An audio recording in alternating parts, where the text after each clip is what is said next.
에스더서 6장 1절 말씀 같이 봅니다. 에스더 6장 1절. 그날 밤에 왕이 잠이 오지 아니하므로 명령하여 역대 일기를 가져다가 자기 앞에서 읽히더니. 여러분 잠 안 올 때 있어요, 없어요? 그럴 때 뭐 해야 되겠어요? 예, 성경 읽어야 되겠습니다. 예, 잠 안 올 때는 우리가 성경 읽어야 되겠습니다. 갑자기 잠 안 오는데 이게 갑자기 안 오는 사람도 있었는데 에스더서의 6장의 1절에 그 왕이 아마 잠이 갑자기 안 왔다. 나도 그런 거 아닌가? 또 이렇게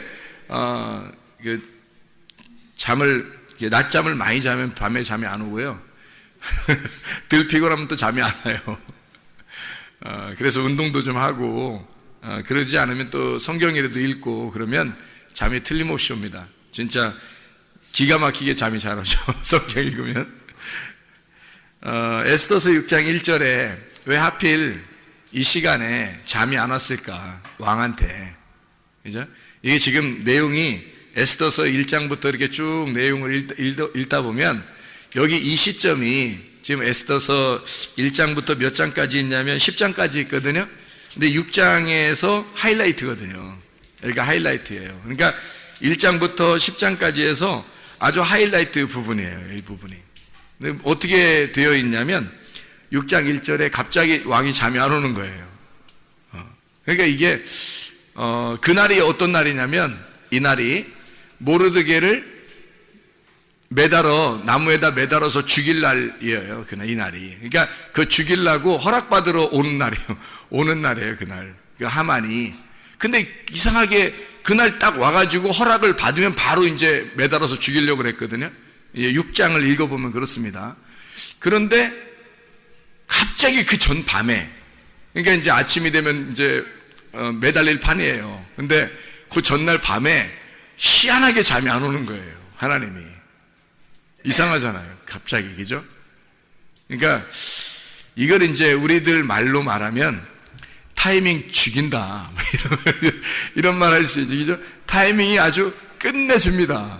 요게 만약 그 전날 이런 일이 없었다면 아마 타이밍이 어긋났을 수도 있어요. 그날 이 허락받으러 왕한테 가는 그런 날이거든요. 그 날이 밝은. 그런데 밤에 잠이 안 온 거예요. 그래서 하만이 그렇지 않아도 딱 오자마자 이제 왕이 뭐라 그러냐면 너 잘 왔다. 내가 잠이 안 와서 일기를 봤는데 거기에서 진짜 나한테 굉장히 유익하게 한 자가 있는데 내가 어떻게 했으면 좋겠냐. 그러니까 자기인 줄 알고 막 얘기를 하잖아요. 그래 이렇게 해줬으면 좋겠다 저렇게 했으면 좋겠다. 그걸 완전히 다 해주라고 모르드게가 계속 인사도 안 했던 사람이거든요. 이 하만한테 인사도 안 했던 사람이라 그렇지 않아도 꼴사납고 그렇지 않아도 죽이고 싶었는데 그날 하여튼 왕이 칭찬하는 사람은 이렇게 할 것이다 라면서 왕복을 입히고 그냥 말 태워가지고 그냥 막 외치면서 이렇게 다녀야 되니까 얼마나 수치스럽게 해서 하만 입장에서는 그 일이 있고 나서 바로 이어가지고 에스더가 이야기를 하는 장면이 나오는 거죠. 왕한테 우리 백성을 좀 돌려주십시오. 너네 백성이 왜 무슨 일이 있는데 내가 나라 절반이라도 너한테 줄 판인데 이렇게 얘기를 하잖아요. 그래서 이제 하만이 바로 이제 잡혀오고 이제 이걸 대역전 드라마가 이제 시작되는 놀라운 일이 6장부터 일어나는 겁니다. 6장에 뭐부터 일어난 거예요? 6장 1절에 대역전의 드라마 시작이 6장 1절에 어떻게 해서 일어났어요? 잠이 안 와서 일어났어요. 잠이 안 올 때 뭐 해야 된다 우리가? 성경 읽어야 된다고. 잠 안 올 때 성경 읽으면 하나님의 놀라운 역사가 여러분에게 임하십니다. 이 사람도 잠이 안 와가지고 갑자기 하나님의 일을 하게 된 거예요. 잠이 안 와서 하나님의 그 원하시는 하나님의 타이밍에 자기가 하나님의 그 시간을 끝내주게 이행하게 된 거죠. 이 사람이 잠이 안 올 때. 그러니까 하나님이 잠 안 재우신 거예요. 갑자기. 그러니까 이런 큰 일들을 하나님께서 이렇게 계획하시고 하나님이 이렇게 만들어 가시는 하나님의 역사를 우리가 이제 성경을 통해 볼 수가 있죠. 그러니까 하나님은 어쨌든 타이밍을 놓친다, 안 놓친다? 안 놓친다. 하나님은 절대 타이밍 안 놓친다. 우리는 답답해, 안 답답해요? 우리는 답답할 때가 있어요, 없어요? 있어요. 우린 답답한 거지. 우리가 왜 답답해요? 한없이 어떻게 응답이 왜 이렇게 오랫동안 안 돼? 응답이. 그리고 언제 될지 모르는 거야. 이게 이제 어떻게 되냐면 우리는 항상 어떻게 되냐면 과거나 현재와 미래가 있기 때문에 이 응답 지금 계속 응답이 안 오고 있어. 작년에도 응답이 안 왔고 계속 응답이 없었으니까 앞으로도 응답이 안 되면 어떡하지 하면서 그 두려워하는 마음이 늘 있단 말이에요. 사람들은. 왜냐면 과거, 현재, 미래를 사니까. 근데 하나님은 답답할 일이 별로 없어요. 하나님은 답답할 일이 없으니까 내가 지금 역사할게. 그럼 그 지금 역사하는 거예요. 근데 그게 희한하게 우리의 인생에서 하나님이 우리의 인생을 간섭하시는데 절대 거기서 타이밍을 안 놓친다는 거죠. 하나님이. 근데 사람들은 답답하고 내 기도한 게 왜 이렇게 안 되지 그렇게 할 수 있어요. 근데 하나님이 이 왕을 갖다가 잠을 안 재우시고 그 타이밍에 거기서 그날 그렇게 역사하지 않았다면 이게 어떻게 됐을지 모르는 그런 시점인데요. 절대 그 타이밍을 안 놓칩니다. 하나님이요. 왕을 잠을 안 재워서라도 그 역사를 이루는 거, 하나님의 뜻을 이루는 거예요.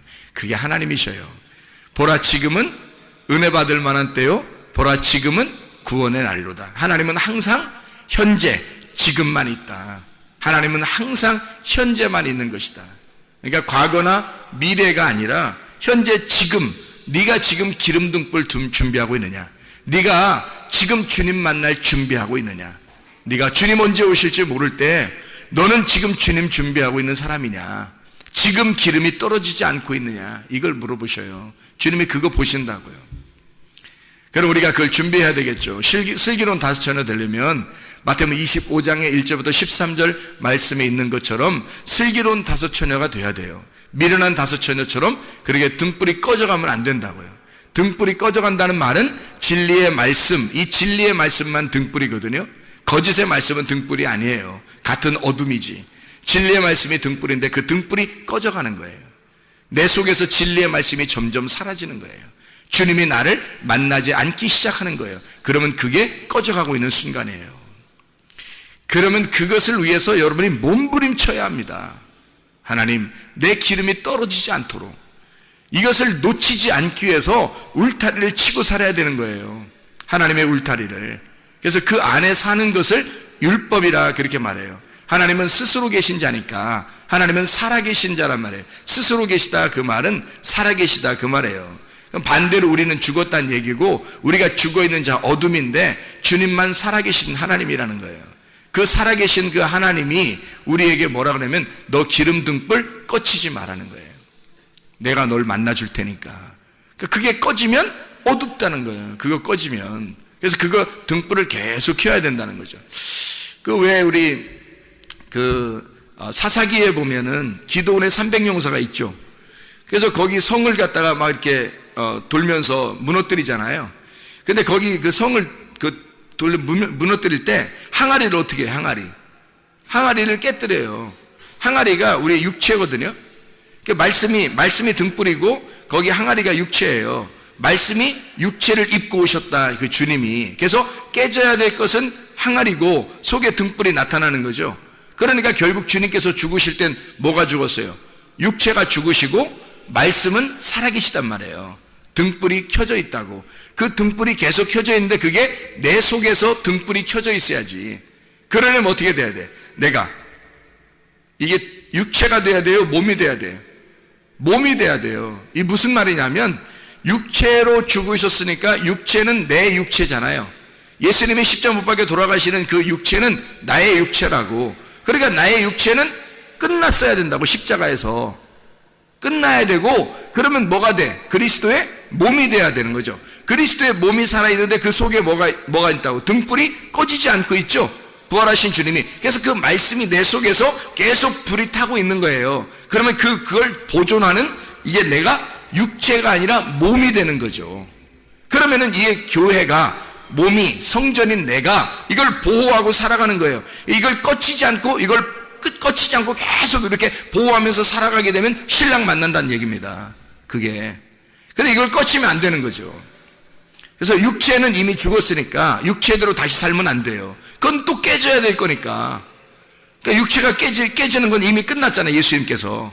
그러니까 우리가 육체는 이미 끝났다고 우리가 회개하고 그 몸으로, 그리스도의 몸으로 말씀을 보존시키면서 살아가는 것이 그리스도인이다. 이게 등불 꺼치지 않는 방법이고, 기름을 계속 타야 되는 것은 아침과 저녁으로 계속 말씀으로 우리가 무장해야 된다는 것을 말하는 거예요.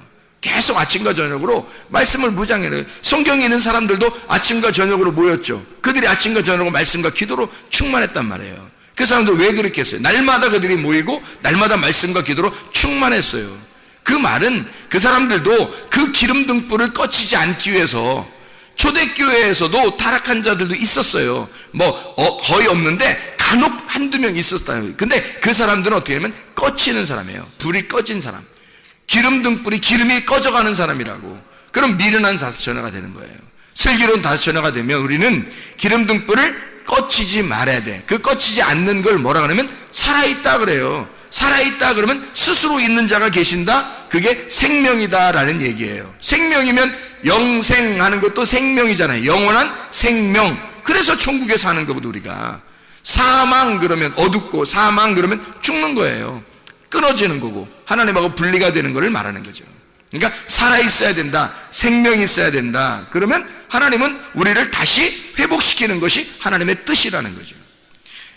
에스더서 6장에 보면 하나님의 회복시키시는 시점인 거죠. 이게 하나님이 절대 타이밍 안 놓치니까 왕을 잠을 재우지 않아서라도 하나님은 이 왕이 잠을 안 자게, 왕을 잠을 안 오게 해서라도 하나님의 타이밍을 맞추어 주신다고요. 절대 그걸 안 놓치신단 말이에요.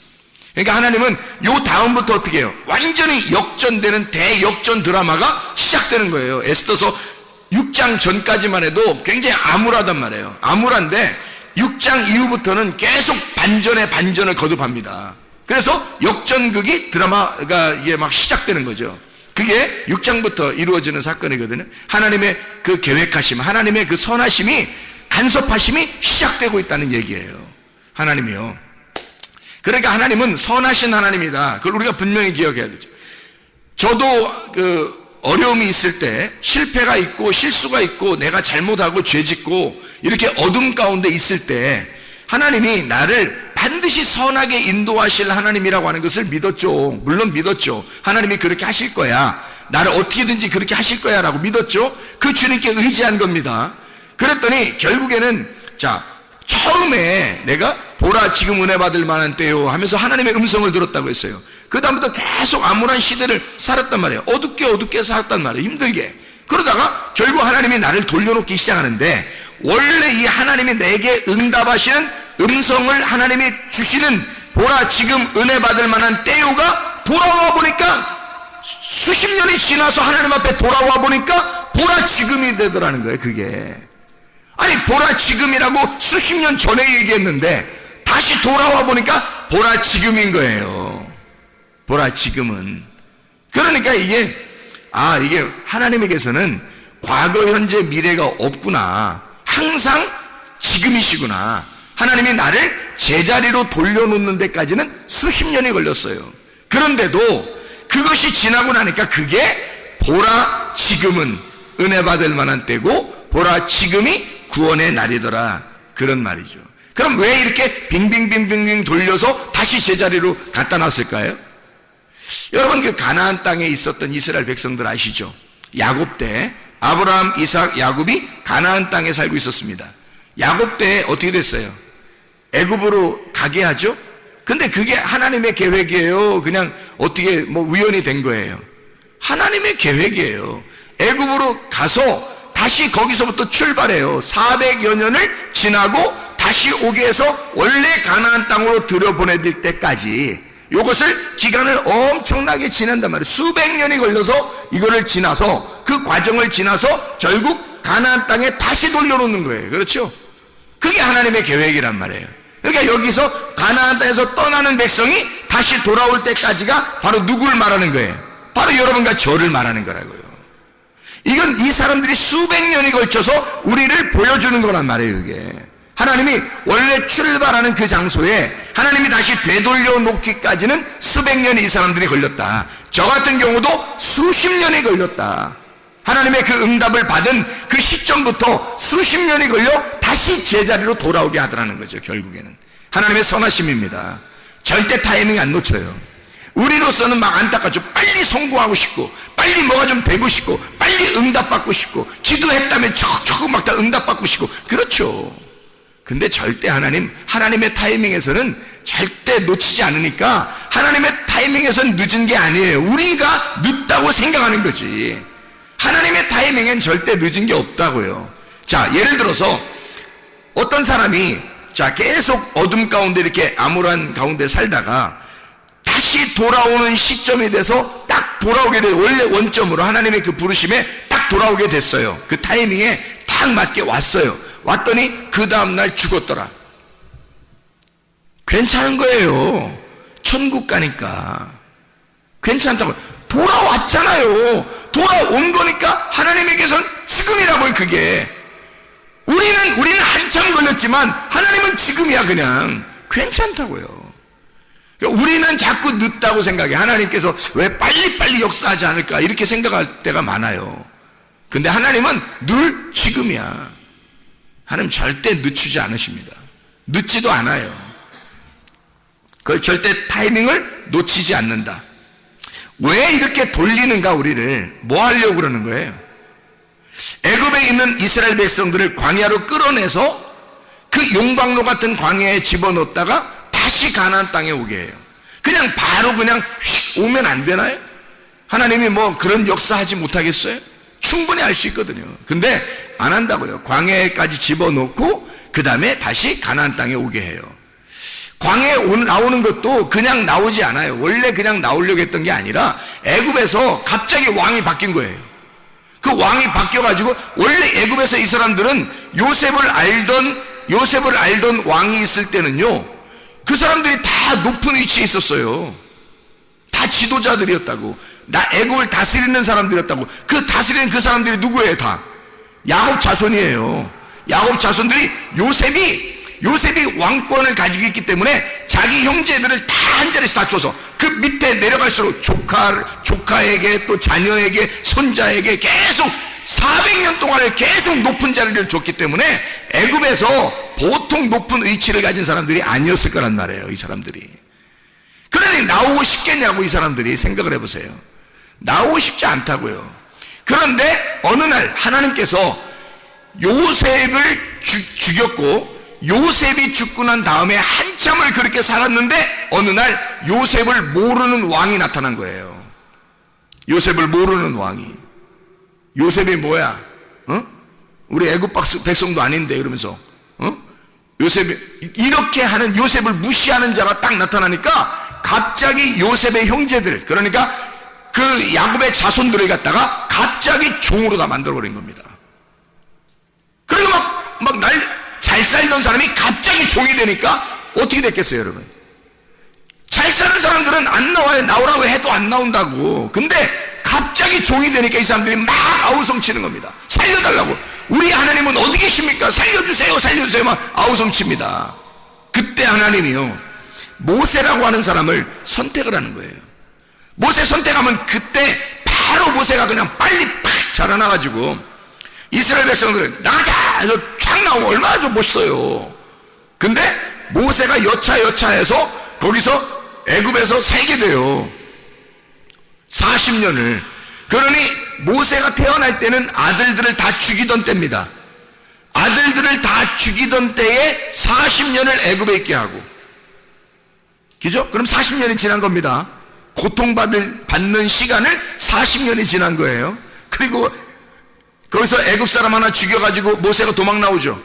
도망 나와서 광야에서 몇 년 살아요?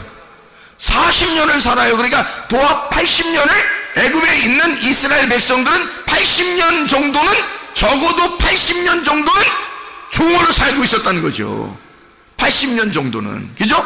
80년, 100년 정도는, 그 전에는 뭐 요셉이 있을 때는 잘 살았지만, 그리고 그 이후에도 좀 잘 살았겠지만, 갑자기 왕이 바뀌면서 한 80년, 100년 사이는 완전히 종으로 살았단 말이에요. 그래서 이 사람들이 나가고 싶겠어, 안 나가고 싶겠어? 나가고 싶죠.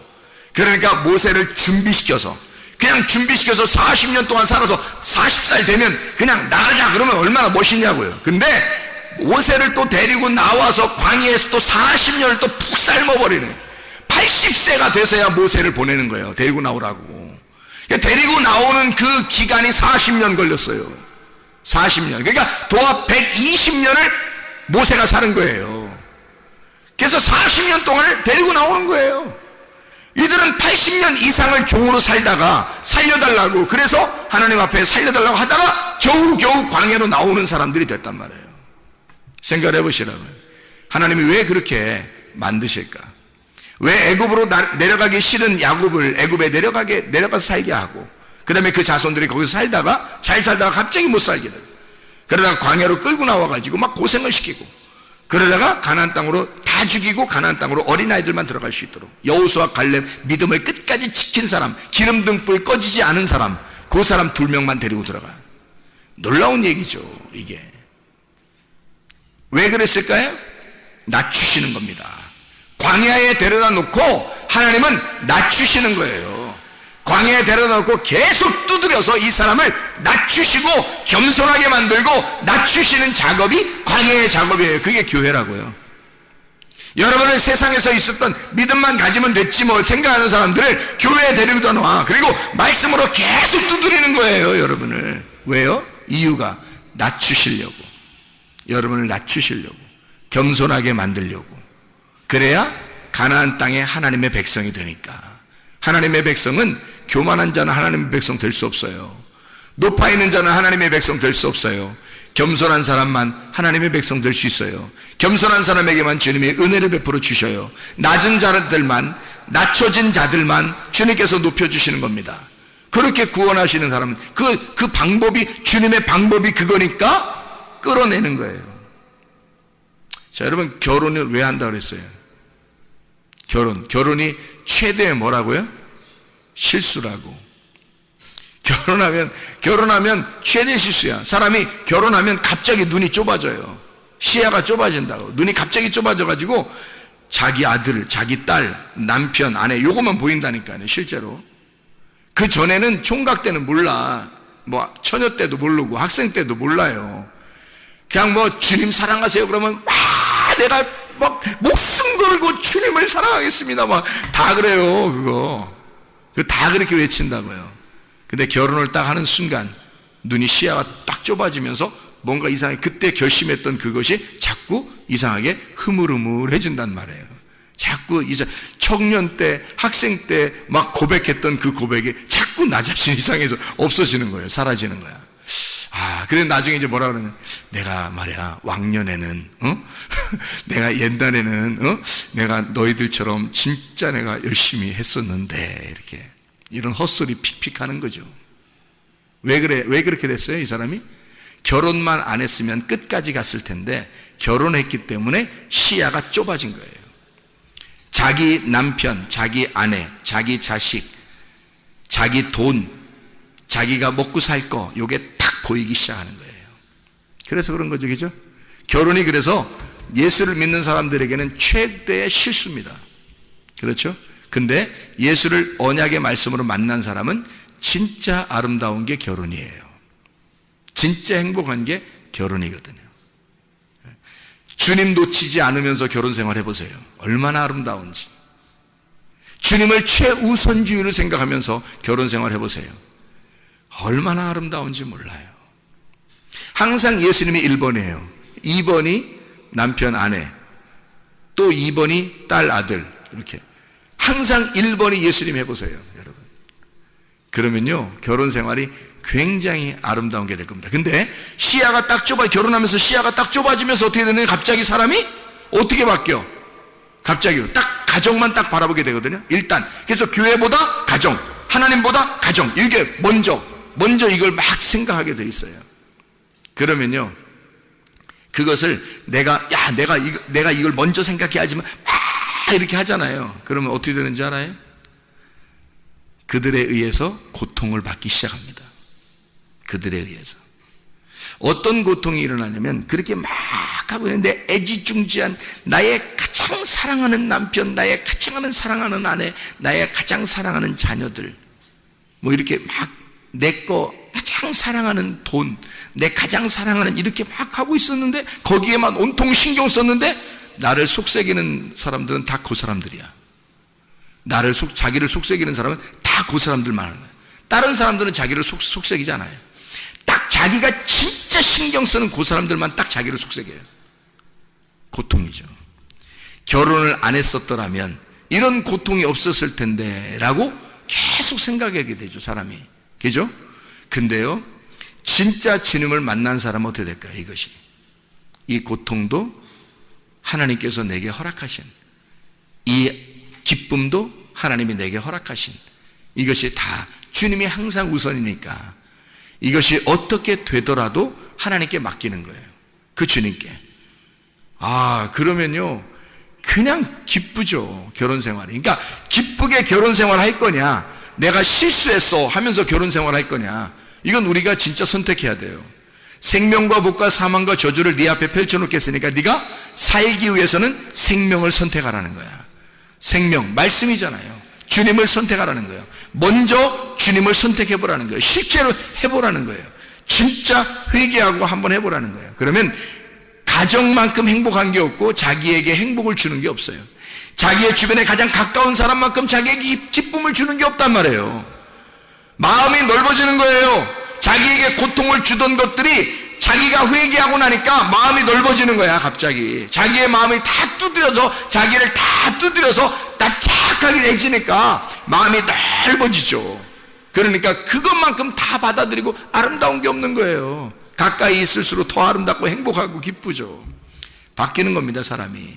이게 실수가 아니라 내가 결혼을 안 했으면 어떻게 했을 뻔했어, 이렇게 되는 거죠. 내가 결혼 안 했으면 큰일 날 뻔했다, 이렇게 되는 거죠. 그렇게 한번 그런 인생 한번 살아보고 싶지 않아요? 근데 저는 그런 인생 살고 있는데, 진짜 그런 인생 한번 살아보고 싶지 않냐고요. 내 결혼 안 했으면 내가 어떻게 살았을까? 나 어떻게 됐을까? 결혼 안 했으면 큰일 날 뻔했다. 이런 은혜를 이런 말씀의 은혜를 내가 어떻게 깨달을 수 있었을까? 결혼 안 했으면 말씀이 그냥 막 보여. 결혼하니까 그냥 말씀이 쭉 보여, 그냥 다. 세상에 이렇게 호랑이도 제 말하면 온다고 그러잖아요. 그러니까 호랑이가 딱 그러잖아요. 내가 가장 중요하게 생각하는 게, 그게 사실 어떻게 보면 그게 나의 가장 큰 고통이 될 수 있다는 얘기예요. 언약의 말씀을 모르면요. 근데 언약의 말씀을 알게 되면 나의 가장 중요하게 생각하는, 가장 가까이 있는 것이 나에게 가장 큰 기쁨이고 내게 가장 큰 행복이라는 것을 알게 되는 것입니다. 하나님이 이 사람을 어떻게 한 거예요? 자, 주변을 바꾸는 거예요? 나를 바꾸는 거예요? 나를 바꾸는 거예요. 주변을 크게 바꾸는 게 없어요. 다 똑같아요. 그냥 여전히 신경 쓰이고 고통스럽고 다 그렇게 생각되는 것들이에요, 주변에. 여러분이 아마 제 고통을 모를 거예요. 교회에 대한 그 근심과 가정에 대한 그 근심과 나의 이 사람들을 이 목양하는 그 근심에 대해서는 아마 여러분이 잘 모를 거예요. 그런데 주님께 맡기니까 나보다 주님이 더 잘 알아서 해주실 것이다. 주님이 우리 가정을 더 책임져 주실 것이다. 주님이 우리의 교회를 주님이 책임져 주실 것이다. 하나님은 절대 뭐를 놓치지 않는 분이니까, 타이밍을 놓치지 않는 분이니까. 나는 좀 늦었다고 왜 자꾸 늦게 해주시냐고, 왜 답답하게 해주시냐고 그렇게 나는 그렇게 기도할지 모르나, 하나님은 야, 답답한 건 네가 답답한 거지 나는 전혀 안 답답해. 나의 타이밍은 아직 이르지 않았어. 내 타이밍은 절대 내가 놓치지 않을 거야. 내가 정확하게, 네가 그렇게 안달복달 안 해도 내가 맞춰서 내가 알아서 내가 할 거야. 내가 그 타이밍은 절대 안 놓친다. 그게 하나님이십니다. 여러분의 인생을 절대 하나님이 놓치시겠습니까? 그렇지 않아요. 하나님이 책임지시면요, 하나님이 책임지는 사람이라면요, 절대 놓치지 않습니다. 하나님이 모르드게를 놓치겠어요? 안 놓쳐요. 왜? 모르드게는요, 에스더를 왕에게 보내면서도 뭐라고 하냐면, 네가 이때를 위하여 네가 지금 왕비가 된 것이 아니냐, 그걸 생각해라. 나는 이렇게, 우리 민족들은 그렇게 고난을 당하다가 너는 하나님께서 우리의 역사하심을 네가 보게 될 때에 너는 멸망할 것이고 우리 이스라엘 백성들은 하나님이 우리를 건져주실 것이다. 모르드게의 그 믿음을 하나님이 모르시겠냐고요. 다 아신다고요. 그래서 하나님은 이 모르드게를 너무 사랑하니까 절대 모르드게의 그 하나님의 그 타이밍을 놓치지 않는다. 이게 역사예요. 그게 선하심이라고, 하나님의 선하심. 그러니까 그런 선하심을 여러분이 기억하고, 내 거라고 자꾸 주장하던 것들을, 그 주장하면 주장할수록 그것이 나를 공격해오는 그런 것들을 위해서 아주 고통받고 고생하고 살지 말고, 하나님이 우리 마음을 고쳐주시는 그 하나님을 하나님께서 우리의 마음을 고쳐주시면 그냥 언제 이루어져도 이루어져. 우리한테는 절대 늦는 것 같지만 하나님은 절대 늦은 적이 없는 거예요. 하나님은 절대 늦은 적이 없는 거예요. 그게 하나님의 역사예요. 하나님의 타이밍이라고 그러는 것입니다. 하나님의 뜻대로 살다가 주님 만나시기를 바랍니다. 우리가 고통스러워하고 실패할 때 주님은 거기에 항상 함께 하십니다. 생각해 보세요. 임마누엘 되신 하나님, 임마누엘 하신 하나님은 어디에서 함께 하시나요? 임마누엘 하나님은요, 이사야 7장 14절에 이사야 7장 14절 보면 이렇게 나와 있어요. 뭐라고 나와 있냐면 이사야 7장 14절에 이렇게 나와요.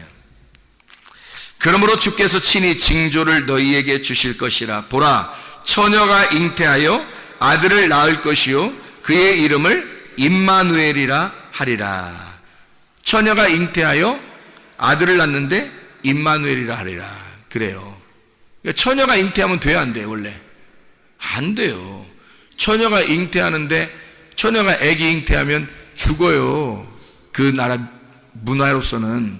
그렇죠? 근데 처녀가 잉태하는 그 고통 속에서 하나님은 그 사람하고 함께 하겠다는 거예요. 그 고통 가운데. 그래서 이사야 8장 10절의 말씀에 보면 이렇게 돼요. 10절에 너희는 함께 계획하라. 그러나 끝내 이루지 못하리라. 말을 해봐라. 끝내 시행되지 못하리라. 이는 하나님이 우리와 함께 계심이니라. 네가 하고 싶은 거 다 해봐. 되나 안 되나? 안 될 거야.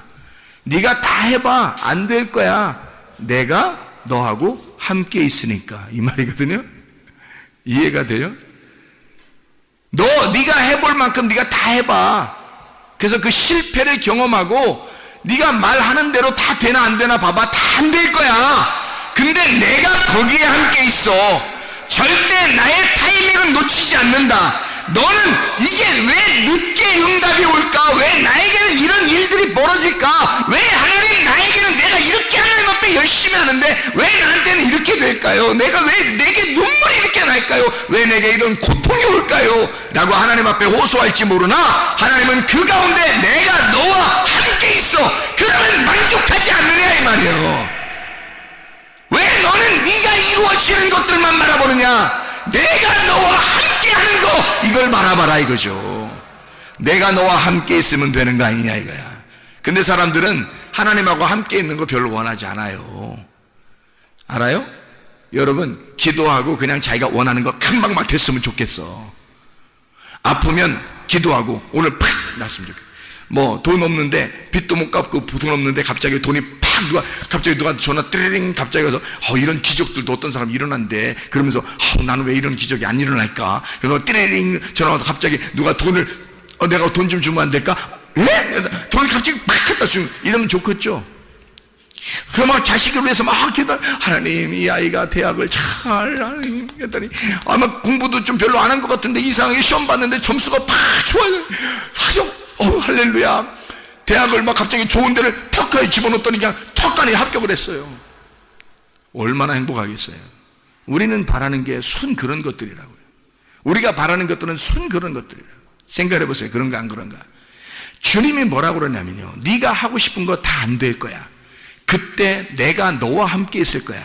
그런데 내가 너와 함께 있으면 다 된 거 아니야? 그거예요. 주님은 그걸 바라보는 거거든요. 네가 그랬으면 좋겠어. 네가 그런 생각을 하고 살았으면 좋겠어. 근데 사람들은 안 그렇다고요. 왜 하나님은 내게 이런 응답 주시지 않냐고 하죠. 근데 하나님은 안 그렇다고요. 내가 너와 함께 할게. 내가 임마누엘이야.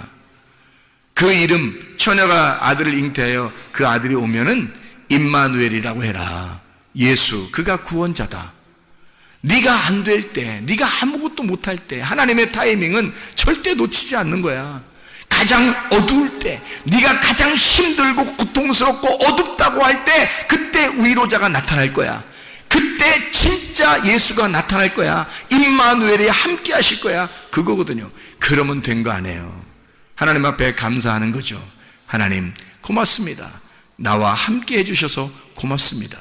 지금 저와 함께 동행하고 있으니 감사합니다. 그러면 되는 거죠. 그러니까 맨순 하나님 생각도 안 하고 주여 주여 하고 막 구하고 그러죠. 그런데 주님은 우리에게 뭐라고 말해요? 주여 주여 한다고 천국 가는 게 아니다. 아버지의 뜻대로 행하여 천국에 들어가는 것이다. 아버지의 뜻은 뭐냐면 우리가 고민하고 고통스러워하는 그 사람하고 함께 하겠다는 게 아버지 뜻입니다. 그냥 가만히 멀쩡하게 있는데 하나님이 함께 하실 때 그런 말이 아니에요. 가장 어둡다고 네가 느껴질 때, 그때 빛이 찾아올 거야. 그래야 그 빛의 소중함을 아는 거죠. 자기가 어둡다고도 생각하지도 않는데 빛이 빛이 와봐요. 별로 뭐 반갑지도 않죠. 근데 자기가 진짜 가장 어둡다고, 너무 힘들다고, 가장 고통스럽다고 할 때, 그때 임마누엘이 빛이 오셔봐요. 얼마나 반갑겠습니까? 그럴 만나 그리워하겠어요. 바로 그겁니다. 주님과 동행한다는 거, 주님이 함께 하신다는 거. 우리는 시간적으로 우리의 시간을, 지나가는 시간을 보고 있지만 하나님은 그렇지 않아요. 너는 아직도 낮아져야 돼. 아직도 내가 너를 두들겨 패야 돼. 아직도 너를 갖다가 낮추어야 돼. 너를 막 이렇게 만들어 가야 돼. 너를 넓혀야 돼. 네 마음을 자꾸 넓혀야 돼. 마음과 생각을 내가 지켜줘야 돼. 이거를 자꾸 넓혀야 돼. 네가 아직 마음이 좁아. 그게 고린도 후서 6장 1절부터 13절까지의 말씀이잖아요. 그게 보라 지금 은혜 받을 만한 때요, 보라 지금 구원의 날이로다 해놓고 주님은 우리 보고 마음 넓히라고 하잖아요. 마음 넓히라고. 마음 넓히는 것이 하나님의 목적이니까 마음만 넓어지면 주님이 함께 하신다는 걸 금방 깨닫거든요. 그렇습니다.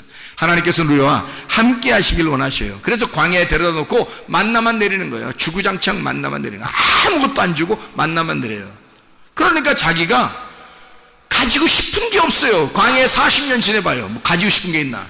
매일 만나는 내려주고, 뭐 자기가 가지고 있는 게 뭐 쓸데가 있어요? 어디다? 쓸데가 없잖아요. 어디다가 계속 만나는 내려주고 먹을 건 주고.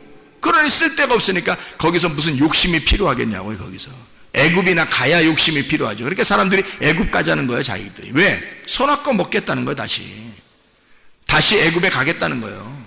다시 시작하겠다는 거예요. 자기 그쪽 가서 자기 돈 좀 써보겠다는 거예요. 자기 명예 좀 한번 지켜보겠다는 거야. 자기 거 한번 해보고 싶다는 거예요. 주님은 그거 홀딱 빼버리려고 한 건데, 그거 다 헐어버리려고 한 건데, 광야로 데려나와서 만나만 주구장창 내리면서 다 헐어버리려고 한 건데, 사람들은 그거를 다시 요구한단 말이에요. 교회 나온 사람들도 다 마찬가지예요. 하나님의 간섭하심을 받는 걸 좋아하지 않고, 하나님 나를 간섭하지 말고 내가 한번 내 뜻대로 한번 하고 싶습니다. 하나님의 간섭하심이 있어야 돼요. 그 간섭하심이 있을 때 임마누엘 하십니다. 하나님, 내가 너와 함께 하겠다. 시편 30편 5절에 그분의 진노는 잠시뿐이요 그분의 은총 안에는 생명이 있습니다. 밤에는 울음이 있을지라도 아침에는 기쁨이 임하리로다. 너희가 그렇게 힘들어할 때, 너희가 고통스러워할 때 주님, 내가 너와 함께 하겠다. 에스더 6장 1절 말씀, 하나님께서는 절대 하나님이 타이밍을 늦추지 않습니다. 놓치지 않아요. 지금 기름 등불이 꺼져가고 있는가, 아니면 지금 기름 등불이 준비되어져 있는가, 날마다 하나님의 말씀으로 만족하며 살아가고 있는가, 우리는 하나님의 타이밍에 우리는 그 자리에 지금 있는가, 하나님께서 절대 내가 너와 함께 하고 싶은 사람인가, 그렇게 고민하고 그렇게 고통스러워하고 그렇게 하나님의 위로를 기다리는 자인가, 하나님의 기름 등불 때문에 내가 고민하는 자인가, 진짜 오늘도 그렇게 살기 위해서 몸부림치는 자인가, 그런 사람과 우리 주님은 함께 하십니다. 왜 하나님은 이렇게 우리를 고통 가운데 그냥 두냐면, 하나님께서 우리를 디자인하고 싶어 하셔서 그런 거예요. 우리의 인생을, 내 인생을 내가 디자인하면 엉망진창이 나옵니다.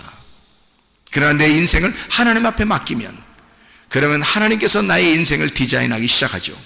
하나님은 우리의 가정을 하나님께서 디자인하기 시작하죠. 하나님의 방법대로, 하나님의 뜻대로 우리를 계획하신 대로 하나님의 그 타이밍 안에서 하나님이 우리를 만들어 가실 것입니다. 내가 답답한 거지, 내가 내 걸 만들려고 하다 보니까 답답한 거지, 하나님은 답답할 일이 없습니다. 하나님은 자기가 디자인하여 여러분의 인생도, 여러분의 가정도, 우리의 교회도 하나님이 디자인하기를 원하신단 말입니다. 하나님께 맡겨서 하나님이 나를 디자인하시도록 그렇게 맡기는 인생을 살 것인가, 아니면 내 인생을 내가 디자인하여 망치면서 살아갈 것인가. 이것은 우리가 생명을 선택할 거냐, 사망을 선택할 거냐. 우리는 선택하는 사람입니다. 주님, 오늘도 생명을 선택하며 살게 하옵소서. 일평생에 하나님이 디자인하는 내 인생을 하나님께 맡길 테니 하나님이 나의 인생을 디자인해 주십시오. 하나님, 우리의 가정을 주님께 맡길 테니 우리의 가정을 주님이 디자인해 주십시오. 하나님의 타이밍에 절대 그 자리에 모르드게처럼 있는, 그 자리를 지키는 그 믿음을 굳게 지켜 거룩한 자존심을 가지고 있는 사람, 그런 모르드게처럼 하나님의 마음에 쏙 드는 사람들이 다 되시기를 바랍니다. 기도하겠습니다. 우리 하나님 아버지의 사랑과 은혜를 감사드립니다. 하나님은 절대 실수가 없으신 분입니다. 하나님은 절대 그 타이밍을 놓치지 않는 분이십니다. 하나님은 그 적당한 시기에 적당한 장소에서 하나님의 계획과 뜻을 이루시는 하나님의 놀라운 임마누엘 되신 하나님이심을 우리가 믿습니다. 하나님, 우리의 있는 그 자리에 주님과 함께 거하길 원합니다. 주여, 우리의 인생을 디자인해 주시옵소서. 우리의 가정들을 디자인해 주시옵소서. 우리의 교회를 주님께 맡기오니 주님이 디자인한 교회가 되게 도와주시옵소서. 예수 그리스도 존귀하신 이름 받들어 기도드렸사옵나이다. 아멘.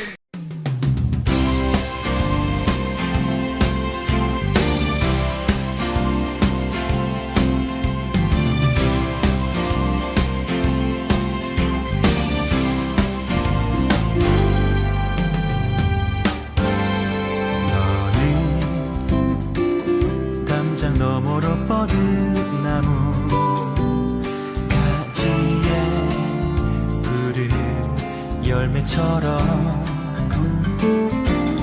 하나님의 귀한 축복이 삶에 가득히 넘쳐날 거야.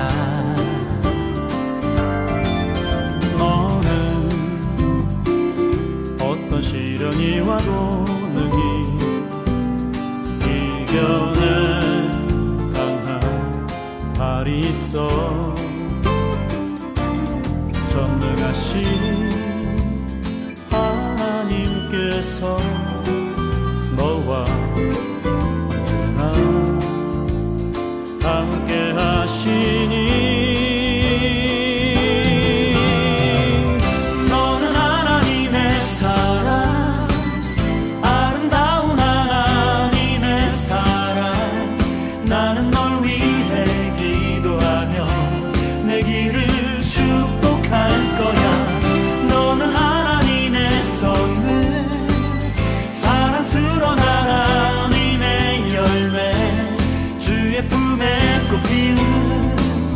나무가 되어줘.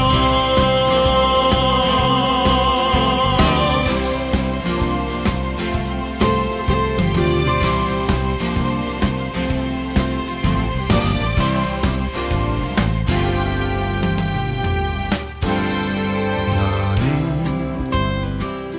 담장 너머로 뻗은 나무 가지에 푸른 열매처럼